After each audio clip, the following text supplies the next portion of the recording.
للأسف كمان من أسوأ الأمور اللي حلِّت علينا إن أبنائنا ما بيعرفوش يتكلموا عربي، وما آه، بيفهموش اللغة آه. العربية، وما بيعرفوش يتذوقوا مش هاقول لك شعر طبعًا عشان كده أنا هابقى باتكلم في خيال يعني، إنما يعني جملة مكتوبة في رواية عادية خالص، آه، يعني اللي إحنا كنا طبعًا. بناخدها في ابتدائي يقول لك أخرج مناطق معاني كلمات أو مناطق جماليات الجمال، النص. جماليات النص. آه. ما فيش بقى الكلام ده، حتى لأ. اللي هو يعني الbasics مش موجودة. بتعرف شغلة، يمكن هذا مخطط، أكيد مخطط.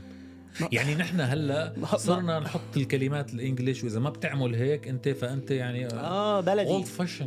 بلدي، وأنت ما بعرف شو. لا يا أخي، أنا باستلذ لمّا باقول عاطيته والليل يسحب ذيله صهباء كالمسك الفتيق الناشق، الله! وضممته ضم الكمي لسيفه، وذؤابتاه حمائل في عاتقي، حتى إذا مالت به سنة الكرى زحزحته رفقا، وكان معانقي باعدته عن أضلع تشتاقه، كي لا ينام على وساد خافق.